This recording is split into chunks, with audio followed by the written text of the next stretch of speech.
Hallelujah, hallelujah. പ്രിയപ്പെട്ട സഹോദരങ്ങളെ, നിങ്ങളൊരു ക്രിസ്ത്യൻ ധ്യാനത്തിന് കുട്ടികളെ കൊണ്ടുവിട്ടു, അല്ലെങ്കിൽ എന്തെങ്കിലും ഒരു ധ്യാനത്തിന് കൊണ്ടുവിട്ടു, തിരിച്ചു വന്നു, പിന്നെ എല്ലാം വിശുദ്ധന്മാരായി തീരുമെന്ന് വിചാരിക്കരുത്. എത്ര വലിയ ധ്യാനത്തിന് കൊണ്ടുവിട്ടാലും തിരിച്ചു വരുമ്പോൾ ആ വീട്ടിൽ ഇരിക്കുന്നത് ഈ മദ്യത്തിന് ദുർഭൂതമാണെങ്കിൽ അവർ പരിശുദ്ധാത്മാവിന്റെ തലവടലേറ്റല്ല, ഈ മദ്യ പിശാചിന്റെ ലാളനമേറ്റാണ് അവർ വളരുന്നത്. ഇന്നല്ലെങ്കിൽ നാളെ നിങ്ങളുടെ മുഴുവൻ പുരുഷ പ്രജകളും ഇങ്ങനെയുള്ള ശരീരത്തെ അശുദ്ധമാകുന്ന പാപങ്ങൾ ചെന്ന് നിബന്ധിക്കുമെന്ന് നിങ്ങൾ മറക്കരുത്. പ്രിയപ്പെട്ട സഹോദരങ്ങൾ, വചനം പഠിപ്പിക്കുകയാണ്, ആ അകൃത്യ നിമിത്തം ആ ദേശവും അശുദ്ധമായിരിക്കുന്നു, അതിൻ്റെ അകൃത്യത്തിന് ഞാൻ അതിനെ ശിക്ഷിക്കും, അപ്പോൾ അതിലെ നിവാസികളെ പുറന്തള്ളും. പുറന്തള്ളും എന്ന് പറഞ്ഞാൽ എന്താ അർത്ഥം എന്ന് പറഞ്ഞാൽ, ഇവിടെ ഒരു സാമുദായിക കലാപമോ അല്ലെങ്കിൽ ഒരു കാട്ടുമൃഗ ശല്യമോ പലിശക്കാരോ ദാരിദ്ര്യമോ കടമോ എന്തെങ്കിലും പെരുകിട്ട് നിങ്ങളും നിങ്ങളുടെ മക്കളും ഇവിടെ നിന്ന് കുറ്റി പറഞ്ഞു പോകേണ്ടി വരും എന്നുള്ളത് തന്നെയാണ് വചനം പഠിപ്പിക്കുന്നത്. എന്ന് പറഞ്ഞാൽ, ഒരു ദേശത്തേക്ക് ദൈവം ഒരു കുടുംബത്തെ കൂടെ നട്ടുപിടിപ്പിക്കുമ്പോൾ ദൈവത്തിന്റെ പദ്ധതി, ദൈവം തന്റെ വലതുകരം കൊണ്ട് നട്ട മുന്തിരിവള്ളി പോലെ നിങ്ങളും നിങ്ങളുടെ മക്കളും മക്കളുടെ മക്കളും തലമുറകളായി പടർന്ന് പന്തലിച്ച് ആ ദേശത്തെ ഏറ്റവും ടോപ്പായ ഒരു കുടുംബമായി, ഒരു തലമുറ, ഒരു വംശമായി അവിടെ പടർന്ന് പന്തലിക്കണം എന്നുള്ളതാണ് കർത്താവിന്റെ പദ്ധതി. എന്നാൽ നമ്മളെ ദൈവം കൊണ്ടുവന്ന് ആക്കുന്ന ദേശത്ത് വീട് പണിത് റോഡ് വെച്ച് കൃഷി ഉണ്ടായി, ആദായം ഉണ്ടായി, വരുമാനം വന്ന് അങ്ങനെ എല്ലാം നമ്മൾ സെറ്റിൽഡ് ആയി കഴിയുമ്പോൾ ശരീരത്തെ അശുദ്ധമാക്കുന്ന ഇങ്ങനെയുള്ള പാപങ്ങളിലേക്ക് നമ്മുടെ തലമുറകളും പിന്തിരിഞ്ഞാൽ ദൈവത്തിന്റെ വചനം പഠിപ്പിക്കുകയാണ്, ആ ദേശം നിങ്ങളെ പുറന്തള്ളും, നിങ്ങൾ അവിടെ നിന്ന് വിട്ടെറിഞ്ഞ് ഓടിപ്പോകേണ്ടി വരും. എന്തെല്ലാം റീസൺ പറഞ്ഞാലും ശരി, അത് നിലനിൽക്കുകയില്ല. അതിന് പറ്റിയൊരു സാഹചര്യം ഉണ്ടാകാൻ അവിടെ സാധിക്കും. ഞാൻ കുടിയേറ്റ മേഖലയിൽ പല ഇടവകളിലും പോയിട്ടുണ്ട്. അവർ പറഞ്ഞു കിട്ടണ വിലക്കിട്ടിട്ട് ഓടിപ്പോകാൻ റെഡിയാണെന്ന് പറഞ്ഞു. കാരണം 50-60 വർഷം മുമ്പില്ലാത്ത തരത്തിലുള്ള ശല്യങ്ങളും ഉപദ്രവങ്ങളും ദേശത്ത് പെരുകിയിരിക്കുകയാണ്. ചോദിച്ചപ്പോൾ അവരുടെ ജീവിതത്തിൽ ആ ദേശത്ത് നടമാടുന്ന വലിയൊരു തിന്മയാണ് വാറ്റുചാരായവും അതുപോലെ തന്നെയുള്ള ഈ മദ്യത്തിൻ്റെയും ലഹരി വസ്തുക്കളുടെ ഉപയോഗം. പ്രിയപ്പെട്ട സഹോദരങ്ങളെ, കേരളത്തിലെ പല ഇടവുകളും ഇന്ന് വിൽക്കേണ്ട ഒരു സ്ഥിതിയിൽ എന്ന് പറഞ്ഞാൽ ആളുകളുടെ എണ്ണം കുറഞ്ഞ് ക്രിസ്ത്യാനികൾ കൂട്ടത്തോടെ പ്രദേശങ്ങളും റബ്ബർ തോട്ടങ്ങളും വലിയ വലിയ കാര്യങ്ങളൊക്കെ വെച്ച് പിടിപ്പിച്ച് റോഡുണ്ടാക്കി, ടവറുണ്ടാക്കി എല്ലാം റെഡിയായി കഴിഞ്ഞപ്പോൾ കൂട്ടത്തോടെ പല പ്രദേശങ്ങളിൽ നിന്നും വിറ്റുപോയി പല സ്ഥലങ്ങളിലേക്കും തിരിഞ്ഞു പോണ കാഴ്ച നമുക്ക് കാണാൻ പറ്റും. എന്താ കാരണം? ഒരു കാലത്ത് ഒരുപാട് കഷ്ടപ്പെട്ട് പ്രാർത്ഥിച്ച് ദൈവത്തെ ആരാധിച്ച് വിശുദ്ധ ജീവിതം നയിച്ച് അവിടെ വന്ന് കാര്യങ്ങളെല്ലാം അധ്വാനിച്ചുണ്ടാക്കിയ തലമുറ, അത് കഴിഞ്ഞ് ദൈവവിചാരം ഇല്ലാത്ത, വിശുദ്ധി ഇല്ലാത്ത, ശരീരത്തെ അശുദ്ധമാക്കുന്ന ഒരു തലമുറ അവിടെ വേര് പിടിച്ചു. ആ തലമുറയുടെ അകൃത്യം മൂത്ത് ദൈവത്തിന് വചനം പഠിപ്പിക്കുകയാണ്, ആ പാപത്തിന്റെ ക്ലൈമാക്സിലെത്തിയപ്പോൾ അതിൻ്റെ അകൃത്യത്തിന് ദൈവം ആ നാടിനെ ശിക്ഷിച്ചു. അപ്പോൾ ആര് വഴി ആ നാട് അശുദ്ധമായോ അവരെ ആ ദേശത്ത് നിന്ന് അവരെ വലിച്ചെറിഞ്ഞു. ഹല്ലേലൂയ. ഇത് നടക്കുക തന്നെ ചെയ്യും. അത് ഇംഗ്ലണ്ട് ആകട്ടെ, അമേരിക്ക ആകട്ടെ, എവിടെയാകട്ടെ. ഇംഗ്ലണ്ടിൽ നിങ്ങൾ ഓർക്കണം, 2010 ഇംഗ്ലണ്ടിൽ നിന്ന് 2 ലക്ഷം ബ്രിട്ടീഷുകാരാണ് ഇംഗ്ലണ്ട് വിട്ടുപോയത്. പകരം 4 ലക്ഷം ഏഷ്യക്കാര്, അത് പ്രത്യേകിച്ച് മദ്യപിക്കാത്ത ജാതികൾ അങ്ങോട്ട് പോയി അവിടെ സിറ്റിസൺഷിപ്പ് എടുത്ത് അവിടെ താമസാക്കി. അത്രമാത്രം ആ രാജ്യം കൈവിട്ടു പോയി. പ്രിയപ്പെട്ട സഹോദരങ്ങളെ, ഞാൻ മനസ്സിലാക്കുന്നതനുസരിച്ച് ആര് ചെയ്താലും അവരാ മണ്ണും അവരുടെ പൈതൃകവും കൈവിട്ട് അവരാ നാട് വിട്ടു പോകേണ്ടി വരും. മനസ്സിലാക്കേണ്ട ഒരു യാഥാർത്ഥ്യം അതാണ്. ലേവ്യരുടെ പുസ്തകം 18-ാം അധ്യായം 24-ാം വാക്യത്തിൽ പറഞ്ഞിരിക്കുന്നത്, ഞാൻ നിങ്ങളുടെ മുമ്പിൽ നിന്ന് അകറ്റിക്കളയുന്ന ജനതകൾ ഇവ മൂലം തങ്ങളെ തന്നെ അശുദ്ധരാക്കിയിരുന്നു, ആ ദേശവും അശുദ്ധമായിരിക്കുന്നു, അതിൻ്റെ അകൃത്യത്തിന് ഞാൻ അതിനെ ശിക്ഷിക്കും, അത് അതിലെ നിവാസികളെ പുറന്തള്ളുകയും ചെയ്യും. 28-ാമത്തെ വാക്യം വചനം പഠിപ്പിക്കുകയാണ്, ദൈവം തൻ്റെ ജനത്തെ ഒരു പുതിയ സ്ഥലത്ത് കൊണ്ടുവന്ന് നട്ടുപിടിപ്പിക്കുമ്പോൾ അവർക്ക് വേറെ ഒരു നിർദ്ദേശമുണ്ട്. ഒറ്റ നിർദ്ദേശമാണ് ബേസിക്കായിട്ട് കൊടുക്കുന്നത്. 28-ാമത്തെ വാക്യം വചനം പഠിപ്പിക്കുകയാണ്, ഈ ദേശം നിങ്ങൾക്ക് മുമ്പുണ്ടായിരുന്നവരെ പുറംതള്ളിയതുപോലെ അതിനെ അശുദ്ധമാക്കുക വഴി നിങ്ങളെയും പുറംതള്ളാതിരിക്കാൻ സൂക്ഷിക്കുവീൻ. ഈ ദേശം നിങ്ങൾക്ക് മുമ്പുണ്ടായിരുന്നവരെ പുറംതള്ളിയതുപോലെ അതിനെ അശുദ്ധമാക്കുക വഴി നിങ്ങളെയും പുറംതള്ളാതിരിക്കാൻ സൂക്ഷിക്കുവിൻ. എഴുന്നേറ്റ് നിൽക്കാം. ഈ സമയം നമ്മൾ കർത്താവിനോട് പ്രാർത്ഥിക്കുകയാണ്. പ്രിയപ്പെട്ട സഹോദരങ്ങളെ, ഇന്നൊരു പക്ഷേ നിങ്ങളുടെ മക്കള് നിങ്ങൾ വിചാരിക്കുന്നതിനേക്കാൾ കൈവിട്ട് പോകുന്നുണ്ടെങ്കിൽ അതിൻ്റെ അർത്ഥം ചെറിയ വിധത്തിലെങ്കിലും നിങ്ങൾ തുടങ്ങി വെച്ചത് പൂർത്തിയാക്കുക മാത്രമാണ് നിങ്ങളുടെ മക്കൾ ചെയ്യുന്നത്. രഹസ്യമായി നിങ്ങൾ ചെയ്തു, നിങ്ങളുടെ മക്കൾ അത് പരസ്യമായി ചെയ്യും. പ്രിയ സഹോദരങ്ങളെ, പ്രിയ യുവതിവാക്കന്മാരെ, നിങ്ങൾ ഇന്ന് ചെയ്യുന്നതിൻ്റെ 70 ഇരട്ടി ഗൗരവത്തിൽ നിങ്ങളുടെ മക്കൾ നിങ്ങളുടെ കൺമുമ്പിൽ വെച്ച് നിങ്ങൾ ചെയ്യുന്നത് ചെയ്യുകയും അതോർത്ത് നിങ്ങൾ ദുഃഖിക്കുകയും ചെയ്യുന്നൊരു കാലം വരും. കൈകൾ കൂപ്പി പിടിക്കാം. കർത്താവ് ഈ ദേശത്തേക്ക് നിങ്ങളെ കൊണ്ടുവന്നിട്ടുണ്ടെങ്കിൽ കർത്താവിനൊരു പദ്ധതിയുണ്ട്. കർത്താവിൻ്റെ വലതുകരം നട്ട മുന്തിരി വള്ളി പോലെ നിങ്ങളും നിങ്ങളുടെ മക്കളും മക്കളുടെ മക്കളും ഈ ദേശത്ത് പടർന്ന് പന്തലിച്ച് ഈ ദേശത്തുള്ള എല്ലാവരെയും ഒന്നാം സ്ഥാനത്ത് നിങ്ങളുടെ കുടുംബം എത്തണം. അതിനുവേണ്ടി അനുഗ്രഹിക്കപ്പെട്ടൊരു വംശമായിട്ടാണ് കർത്താവ് നിങ്ങളിവിടെ കൊണ്ടുവന്നത്. എന്നാൽ എന്നെ ആരും പഠിപ്പിക്കേണ്ട, എന്നോടാരും, എനിക്കറിയാം ഒരു തൻ്റെടി തരം, ഒരു മർക്കടമുഷ്ടി സ്വഭാവം, ഒരു തരത്തിലുള്ള ഒരു ധിക്കാരം. എന്നെ ആരും പഠിപ്പിക്കാൻ എനിക്കറിയാം ഒരു പ്രത്യേക തരത്തിലുള്ള ദുർസ്വഭാവം. നിയമാവർത്തന പുസ്തകം 28-ാം അധ്യായം 19 മുതലുള്ള വാക്യങ്ങൾ. വരണ്ടതും കുതിർന്നതും ഒന്നുപോലെ എന്ന ഭാവത്തിൽ ഞാൻ എൻ്റെ സ്വന്തം ഇഷ്ടത്തിന് നടന്നാലും എൻ്റെ ദൈവം എന്നെ അനുഗ്രഹിക്കും എന്ന് പറഞ്ഞ് തന്നെ ആശീർവദിക്കുന്നവൻ വിഷഫലം കായ്ക്കുന്ന കയ്പ് വൃക്ഷത്തിൻ്റെ വിഷവേരാണ്. തിരുലിഖിതം പഠിപ്പിക്കുകയാണ്. ഈ ഗാനം ആലപിക്കുമ്പോൾ എളിമപ്പെട്ട് അനുദപിച്ച് പ്രാർത്ഥിക്കുകയാണ്. അത് വേറെ ഉണ്ടെന്നുള്ള വിചാരത്തോടെ എല്ലാ അരുതായ്മകളിലും ഒഴുകി ജീവിക്കുന്ന മനുഷ്യനാണോ? ഈ കൺവെൻഷനെ വെച്ച് ദൈവം നിന്നെ തൊട്ടി വിളിക്കുകയാണ്. ഈ നാടിൻ്റെ ഭാവിക്കെങ്കിലും വേണ്ടി, നിന്റെ കുടുംബത്തിൻ്റെ ഭാവിക്ക് വേണ്ടി നീ നിന്റെ അരുതായ്മകളിൽ നിന്ന് പിന്തിരിയണം. നിന്റെ മക്കളെ ഓർത്തെങ്കിലും നീ തിരിയണം. അറിവേറെയുണ്ടെന്ന അഹങ്കാരമോടെ അരുതായ്മയിൽ ഞാൻ അകപ്പെട്ടു പോയി. അറിവേറെയുണ്ടെന്ന അഹങ്കാരമോടെ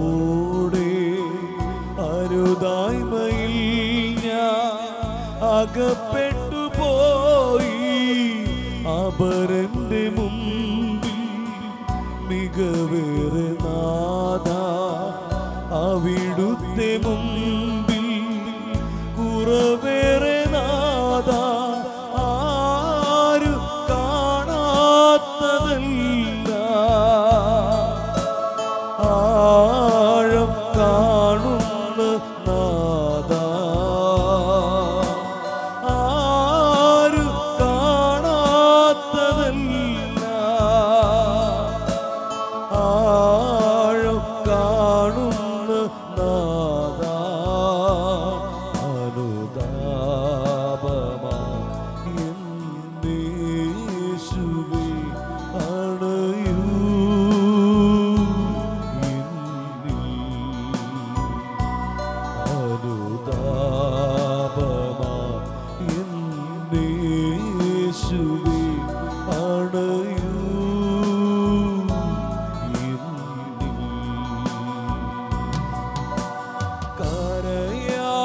കരയാനെനിക്കൊരു കരളേകുനാഥ, കരയല്ല കഴുകിടുവാൻ. വരമേകുനാഥ, കൃപയേകുനാഥ,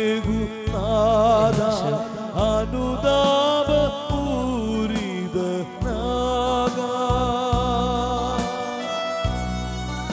എല്ലാ ദൈവമക്കളും 2 കരങ്ങൾ സ്വർഗത്തിലേക്ക് ഉയർത്തി, കർത്താവേ, ഈ കൺവെൻഷൻ ദിവസങ്ങളിൽ ഞങ്ങളുടെ ആത്മാവിനെ അയക്കണമേ.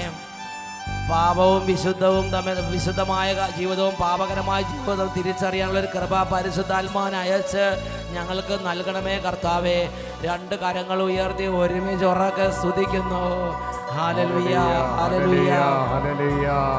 സ്വരമുയർത്തി സ്തുതിക്കുന്നു. കുറച്ചും കൂടെ സ്വരമുയർത്തി എല്ലാവരും ദൈവത്തെ ആരാധിക്കുന്നു. ദൈവത്തെ ആരാധിക്കുന്ന സമൂഹത്തിലാണ് പരിശുദ്ധാത്മാവിന്റെ അഭിഷേകമുള്ളത്. പരിശുദ്ധാത്മാവാണ് പാപവും പുണ്യവും തമ്മിൽ വേർതിരിച്ചറിയാൻ ഒരു ദൈവ പൈതലിനെ സഹായിക്കുന്നത്. പരിശുദ്ധാത്മാവാണ്. ഹൃദയം തുറന്ന് ദൈവത്തെ ആരാധിക്കുന്നു. Hallelujah, hallelujah. കർത്താവേ, ഈ ഈ ദാസീദാസന്മാരുടെ മേൽ, ഈ കുടുംബങ്ങളുടെ മേൽ അങ്ങയുടെ ആത്മാവിനെ വർഷിക്കണമേ, അങ്ങയുടെ ആത്മാവിനെ വർഷിക്കണമേ, അങ്ങയുടെ ആത്മാവിനെ വർഷിക്കണമേ. ഓരോ ദാസന്മാരുടെ മേലും, ഓരോ കുടുംബങ്ങളുടെ മേലും, ഓരോ വംശങ്ങളുടെ മേലും അങ്ങയുടെ ആത്മാവിനെ നിറയ്ക്കണമേ. ആരാധന ആരാധന ആരാധന ആരാധന യേശുവേ യേശുവേ ആരാധന ആരാധന ആരാധന ഹല്ലേലൂയ ഹല്ലേലൂയ.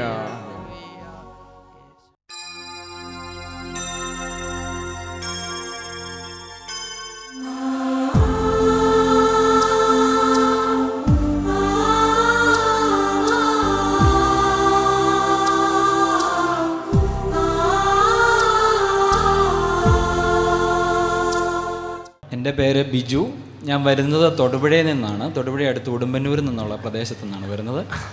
ഞങ്ങൾ 4 വർഷമായിട്ട് വിദേശത്തേക്ക് പോകാൻ വേണ്ടിയിട്ട് ട്രൈ ചെയ്തുകൊണ്ടിരിക്കുമായിരുന്നു. പക്ഷെ പല കാരണങ്ങളാൽ ഒന്നും ശരിയാകുന്നില്ല. എന്തെങ്കിലുമൊക്കെ തടസ്സങ്ങളായിട്ട് മാറിക്കൊണ്ടിരിക്കുകയാണ്. എപ്പോഴും ഓരോ തടസ്സങ്ങൾ വരും. അപ്പം അതിനിടയിൽ എൻ്റെ സിസ്റ്റർ അട്ടപ്പാടിയിലെ രാത്രി ആരാധനയ്ക്ക് പോയി പങ്കെടുത്തു. നൈറ്റ് വിജിലിന് പങ്കെടുത്ത്. അത് ജോസ് ബ്രദർ പങ്കെടുക്കുന്ന ഒരു ശുശ്രൂഷയായിരുന്നു. ആ ശുശ്രൂഷയിൽ സിസ്റ്റർ ഞങ്ങളുടെ കാര്യം പറയുകയും അപ്പം ജോസ് ബ്രദർ ഒരു പ്രാർത്ഥന, വട്ടായലച്ചന് വേണ്ടിയിട്ടുള്ള ഒരു പ്രാർത്ഥന ഞങ്ങൾക്ക് തന്നു വിട്ടിരുന്നു. അതായത് വട്ടായലച്ചൻ എന്ന് പറഞ്ഞാൽ വളരെ ക്ഷീണമുള്ള അച്ഛനാണ്, അതിന് ജീവൻ കൊടുക്കണേ, അതിന് ശക്തി കൊടുക്കണേ എന്നൊക്കെ പറഞ്ഞ് പ്രാർത്ഥിക്കാൻ വേണ്ടി മധ്യസ്ഥ പ്രാർത്ഥന എന്നോട് ആവശ്യമുണ്ടെന്ന് ആ ബ്രദറിന് മനസ്സിലായി. അതുകൊണ്ട് വട്ടായലച്ചന് വേണ്ടി കുറച്ച് മധ്യസ്ഥം ഒരു കുരിശിൻ്റെ വഴിയൊക്കെ ചെല്ലാനൊക്കെ പറഞ്ഞ് ഒരു പ്രാർത്ഥന കൊടുത്തു വിട്ട്. അപ്പോൾ ദിവസവും ഞങ്ങൾ ഈ സന്ധ്യാപ്രാർത്ഥന നടത്തുന്ന സമയത്ത് ഞങ്ങൾ ആ പ്രാർത്ഥന ചെല്ലാൻ തുടങ്ങി കഴിഞ്ഞപ്പോൾ എനിക്ക് തന്നെ ഞങ്ങളുടെ കുടുംബത്തിൽ തന്നെ പല മാറ്റങ്ങൾ വരുവാൻ തുടങ്ങി. അതിൻ്റെ ഫലമായി ഞങ്ങളുടെ വിസ പ്രോസസ്സിങ് ഞങ്ങൾ ഓസ്ട്രേലിയക്ക് വീണ്ടും കൊടുത്തിരുന്നു. അപ്പോൾ അത് സ്പീഡപ്പ് ആകാൻ തുടങ്ങി. ഇതിൻ്റെ ഇടയ്ക്ക് ഞങ്ങളും ഒരു ദിവസം രാത്രി ആരാധനയ്ക്ക് അവിടെ പങ്കെടുത്തു. അതിനുശേഷം ഈ ഡിസംബറിൽ അഭിഷേകാഗ്നി കൺവെൻഷൻ ഭരണങ്ങാനത്ത് വെച്ച് നടക്കുന്നുണ്ടായിരുന്നു.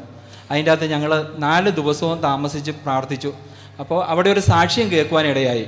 അതായത് അതിനുമ്പോഴേ കൂടിയ ഒരാൾ, അവർക്ക് ഒരു വിസ തടസ്സം ഉണ്ടായിരുന്നു. അപ്പോൾ അവരത് കൂടി പ്രാർത്ഥിച്ചു കഴിഞ്ഞപ്പോൾ, അതായത് അത് ഞാൻ പറഞ്ഞുതരാം. അതായത് ഒരു ചെറുപ്പക്കാരൻ, ആ ചെറുപ്പക്കാരൻ്റെ പ്രശ്നം എങ്ങനെയാണ്, ആ ചെറുപ്പക്കാരൻ്റെ ബാച്ചിൽപ്പെട്ട എല്ലാവരും വിദേശത്തേക്ക് പോയി. ഈ ചെറുപ്പക്കാരൻ 7 വർഷമായിട്ട് കറങ്ങി ഇങ്ങനെ നടക്കുക.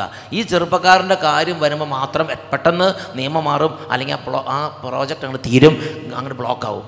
ബാക്കി എല്ലാവരും വിദേശത്ത് പോയി ജോലി, ഈ ചെറുപ്പക്കാരൻ മാത്രം പാസ്പോർട്ടൊക്കെ പിടിച്ചിങ്ങനെ നടക്കുക.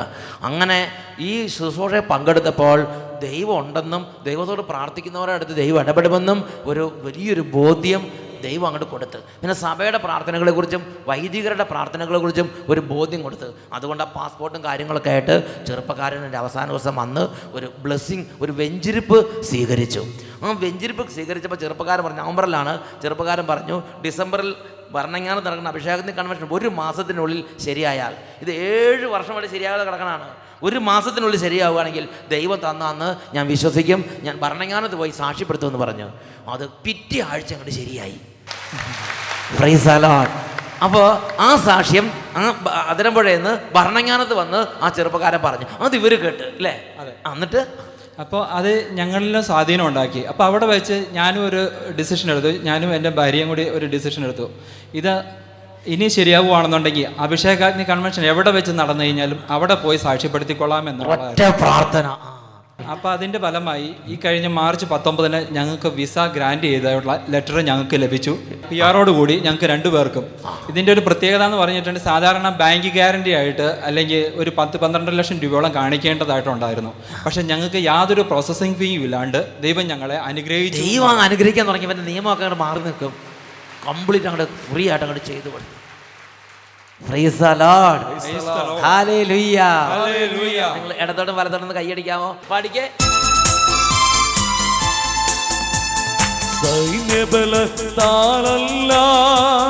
കരബലത്താലുമല്ല, എൻ്റെ ആത്മാവിനാലാണ്, എൻ്റെ ആത്മാവിനാലാണ്. എൻ്റെ പേര് സൗമ്യ, ഞാൻ കട്ടപ്പനയിൽ നിന്ന് വരുന്നു. കട്ടപ്പനയിൽ നിന്നും സൗമ്യ. ഞങ്ങളുടെ വിവാഹം കഴിഞ്ഞിട്ട് 3 വർഷം കഴിഞ്ഞിരുന്നു. ഞങ്ങൾക്ക് കുട്ടികൾ ഉണ്ടായിരുന്നില്ല. ഒരുപാട് ആശുപത്രികളിൽ പോവുകയും മരുന്ന് കഴിക്കുകയും ചെയ്തിരുന്നു. പക്ഷേ ഫലമൊന്നും ഉണ്ടായില്ല. അങ്ങനെ ഇരിക്കുമ്പോഴാണ് ഞങ്ങൾ അട്ടപ്പാടിയിൽ നടക്കുന്ന ആദ്യ വെള്ളിയാഴ്ച പ്രാർത്ഥനയിൽ പങ്കെടുക്കുകയും വട്ടായി അച്ഛൻ ഞങ്ങളുടെ തലയിൽ കൈവച്ച് പ്രാർത്ഥിക്കുകയും ചെയ്തു. ആ വണ്ടായിൽ അച്ഛൻ ചെന്ന് തലയെ കൈവച്ച് അങ്ങോട്ട് പ്രാർത്ഥിച്ച് ഒരച്ഛൻ. എന്നിട്ട് എന്തായി?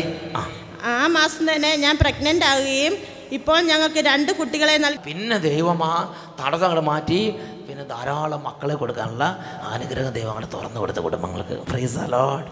അവരൊക്കെ പറഞ്ഞ് ഹല്ലേലൂയ. പ്രിയപ്പെട്ട സഹോദരങ്ങളെ, ഇവർ മക്കളില്ലാതെ സങ്കടത്തിരിക്കുമ്പോഴാണ് ദൈവവചന പ്രഘോഷണത്തിൽ പങ്കുചേർന്ന് ഒരു ബ്ലെസ്സിങ് സ്വീകരിച്ച്.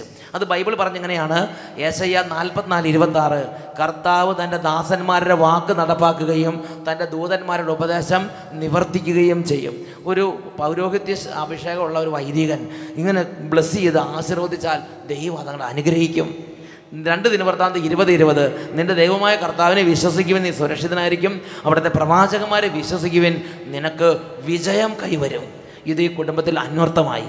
അതിൻ്റെ സാക്ഷ്യമായിട്ടാണ് ഈ കുടുംബം ഇവിടെ നിൽക്കുന്നത്. ദൈവാനുഗ്രഹമുള്ളൊരു കുടുംബമാണ്. കരങ്ങൾ ഉയർത്തി കൈയടിച്ച് കർത്താവിനെ ആരാധിക്കാം. സൈന്യബലത്താലല്ല കരബലത്താലുമല്ല എന്റെ ആത്മാവിനാലാണ്, എന്റെ ആത്മാവിനാലാണ്. എൻ്റെ പേര് റോസി ഷാജി. ഞാൻ വെള്ളയാങ്കുടിയിൽ നിന്ന് വരുന്നു. ഞാൻ എൻ്റെ ചേച്ചിക്ക് വേണ്ടിയാണ് ഈ സാക്ഷ്യം പറയുന്നത്. അന്ന് പൊതു വെഞ്ചിരിപ്പിലൂടെ അച്ഛൻ അന്നേരം പറഞ്ഞു എന്തെങ്കിലും വെഞ്ചിരിക്കാനുണ്ടെങ്കിൽ എല്ലാ വസ്തുക്കളും കൊണ്ടുവരാൻ പറഞ്ഞ് ഞാനപ്പം കുറേ എണ്ണയെടുത്തു. അപ്പോൾ ചേച്ചിയുടെ ഒരു 3 വർഷമായിട്ട് കാലിൻ്റെ മുട്ടും തൊടയുടെ അസ്ഥി ഒടിഞ്ഞിട്ട് ഭയങ്കരമായിട്ട് ഇങ്ങനെ നീര് വന്നു, ഒന്ന് തെന്നി വീണതാ കാര്യം. പക്ഷേ എന്നാലും മുട്ടിൻ്റെ ചിരട്ടയും തെന്നിപ്പോയി, ഈ കാലിൻ്റെ അസ്ഥി ഒടിഞ്ഞു പോയിട്ട് ഇങ്ങനെ വടി കുത്തിപ്പിടിച്ചിട്ട് വരും. അപ്പം 3 മാസം തന്നെ ഇങ്ങനെ ബെഡ് റെസ്റ്റ് ആയിരുന്നു. അതിനുശേഷം പതുക്കെ എണീറ്റ് അത്യാവശ്യം 3 പെൺകുട്ടികളാണ് ചേച്ചിക്കുള്ളത്. അപ്പം അത്യാവശ്യം ജോലി ചെയ്യാനും ഒരു ഫംഗ്ഷന് വരുമ്പോൾ ചേച്ചിക്ക് വലിയ പ്രായമൊന്നുമില്ല, ഈ വടിയൊക്കെ പിടിച്ച് ഇങ്ങനെ വിഷമിച്ച് വരുന്ന കാണുമ്പോൾ ദൈവമേ 90 വയസ്സുള്ള അമ്മൂമ്മ വരണ മാതിരി കാണുമ്പോൾ ദൈവമേ അകാലത്തിൽ വാർദ്ധക്യമായല്ലോ. അപ്പം അങ്ങനെ ഭയങ്കരമായിട്ട് വിഷമം തോന്നുകൊണ്ട് ഞാൻ ആദ്യമേ തന്നെ ഒരു തീരുമാനം എടുത്തു, വെള്ളയാങ്കുടി കൺവെൻഷൻ വരുമ്പോൾ എന്തേലും ഒരു അത്ഭുതം കൊണ്ടല്ലാതെ പോകൂല എന്നൊരു തീരുമാനം. അപ്പം അതിനുവേണ്ടി ശക്തമായിട്ട് പ്രാർത്ഥിക്കുന്നുണ്ടായിരുന്നു. അപ്പം ചേച്ചിയുടെ മോളും എന്നെ സഹായിക്കുന്നതിന് വേണ്ടി വീട്ടിൽ വന്നിട്ടുണ്ടായിരുന്നു. അപ്പം ചേച്ചിക്ക് എന്നും ഈ TV-യിൽ ഇത് കാണും. അഭിഷേക ഇപ്പം എന്താണെന്നറിയോ, TV എന്ന് പറഞ്ഞാൽ അഭിഷേകാഗ്നി എന്നാണ് നിങ്ങൾ മനസ്സിലാക്കണം. അത് കാണും. എന്നിട്ട് അഭിഷേക അപ്പം മോളോട് ചേച്ചി പറഞ്ഞു നീയും അവിടെ പോയി ധ്യാനം കൂടാൻ പറഞ്ഞപ്പോൾ അവൾക്കൊരു മടിയായിരുന്നു ശരിക്കും പറഞ്ഞാൽ. അത് പുതിയ തലമുറയല്ലേ, നരിച്ചീറല്ല, ഈ മണ്ടരി പിടിച്ച തലയൊക്കെ. അതിനുശേഷം അവള് വന്നതിന് ശേഷം ഇങ്ങനെ പ്രാർത്ഥിക്കാൻ തുടങ്ങി. അപ്പം ഞാൻ ചേച്ചിയോട് ഓരോ ദിവസവും ഇവിടുത്തെ കാര്യങ്ങൾ വിളിച്ച് പറയുന്നുണ്ടായിരുന്നു. ലാസ്റ്റ് ദിവസമായപ്പോഴത്തേക്കും ഇങ്ങനെ ഈ രോഗത്തിൻ്റെ കാര്യങ്ങൾ ചേച്ചി ഇന്ന് രോഗശാന്തി ശുശ്രൂഷ അവിടെ ഇരുന്ന് പ്രാർത്ഥിച്ചോളാൻ പറഞ്ഞു. ചേച്ചി അവിടെ ഇരുന്ന് ശരിക്കും പ്രാർത്ഥിച്ചു. ഞങ്ങൾ ഇവിടെ ഇരുന്ന് ഒത്തിരി ചേച്ചിക്ക് വേണ്ടി പറ്റാവുന്ന ശബ്ദത്തിലാണ്, പരിശുദ്ധാത്മാവിനെ വിളിക്കാവുന്ന ശബ്ദത്തിൽ പ്രാർത്ഥിക്കുകയാണെങ്കിൽ അങ്ങനെ പ്രാർത്ഥിക്കണം. അങ്ങനെ ഇതിൽ ഞാനിങ്ങനെയാ പറഞ്ഞ പരിശുദ്ധാത്മാവേ ഇതിൽ കൂടുതൽ എനിക്ക് ശക്തി ഇല്ല പ്രാർത്ഥിക്കാൻ. അതാണ് പ്രഭാഷകന്റെ പുസ്തകം 40-ാം അധ്യായം 33-ാം വാക്യപ്രകാരമാണ് പ്രാർത്ഥിച്ചത്. സർവശക്തിയോടും കൂടെ നിന്റെ ദൈവമായ കർത്താവിനോട് അപേക്ഷിക്കുക, എത്ര പേഴ്ത്തിയാലും പരിധിയിലെത്തുകയില്ല, അവിടുന്ന് അതിലുപരിയാണ്. മുഴുവൻ ശക്തി എടുത്ത് പറഞ്ഞിട്ട് അങ്ങനെ പറഞ്ഞു ഇനി എനിക്ക് ശക്തി ഇല്ല അതുവരെ പറഞ്ഞു. അങ്ങനെ ഒച്ചത്തി കരഞ്ഞ് പ്രാർത്ഥിച്ചിട്ട് ഞങ്ങൾ പിറ്റേ ദിവസം മോള് അവിടേക്ക് പോയി, പാലായിലെ ചേച്ചിയുടെ വീട്. അപ്പൊ അവിടെ പോയിട്ട് അന്ന് രാത്രി തന്നെ ഈ മോള് ചേച്ചിയുടെ കാലയിൽ ഇങ്ങനെ തടവി ഈ വെഞ്ചിരിച്ച എണ്ണ തടവി കൊടുത്തു. പിറ്റേ ദിവസം നോക്കുമ്പോഴത്തേക്കും ഒരു തരി നീരില്ല. ചേച്ചി വാക്കിംഗ് സ്റ്റിക്ക് ഉപയോഗിച്ചുകൊണ്ടിരുന്ന ചേച്ചി അതും എടുത്തില്ല. അപ്പം ചേച്ചിയോട് ഞാൻ ചോദിച്ചു ചേച്ചി അപ്പം ചേച്ചി പറഞ്ഞു ഞാൻ വാക്കിംഗ് സ്റ്റിക്കിന്റെ കാര്യമൊക്കെ ഞാൻ മറന്നുപോയി. ഇന്ന് വരെ ആ നീരെങ്ങനെ അപ്രത്യക്ഷമായെന്ന് അറിയില്ല. അത് ഇന്ന് വരെ ആ നീരില്ല. ഭയങ്കര വിശ്വാസമാണ്. അങ്ങനെ അത്ഭുതം കുടുംബത്തിനങ്ങോട്ട് ചെയ്തു കൊടുത്ത്. Hallelujah, praise the Lord.